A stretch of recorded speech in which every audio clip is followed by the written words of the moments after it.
Now, the Subway Final Word.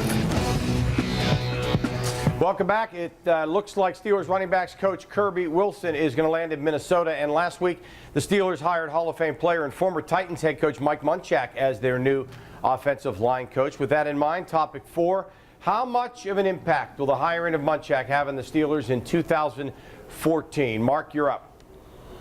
And I'll be first off, I think it's awful strange Kirby Wilson made a lateral move to another team. And I know on the NFL Network they were speculating that there's turmoil within the Steeler coaching staff. I don't know if there is or isn't, but there would certainly be reason to at least suspect that. I think Munchak's a great hire as the O-line coach. He brings a street cred that great players bring to coaching guys at the same position that they played. But what they got to do more than anything else is sit Marcus Gilbert on the bench and move Mike Adams to right tackle. He's a superior drive blocker, ergo a superior run blocker. Get him over there, get Gilbert on the bench or out of town, let Mike Munchak take over. This O-line's going to get better and better.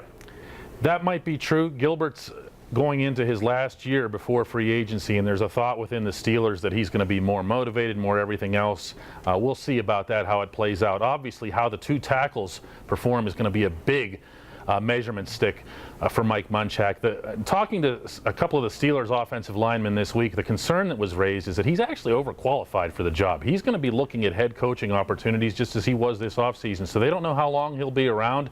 What I would recommend to them is to not worry about it and get as much as they can out of him. Josh. Guys, I think there's a lot of pressure on Mike Tomlin right now, and I'll tell you why. Mike Munchak is an extremely qualified man, as we know.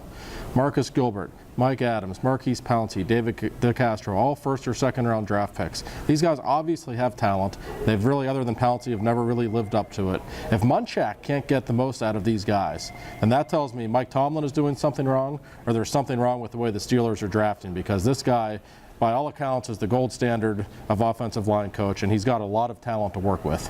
That's a good point. Bicknell was their scapegoat. If the O-line still doesn't get to where they want it to go, what's the excuse this time? All right, thanks again for your tweets and your Facebook post. And what's the opinion from social media? Young O-linemen should progress and develop, but the injury bug is the biggest factor regardless of who they brought in. That's from Matt Presto. Thank you for that. And our Subway Final Word will be back in 2 minutes.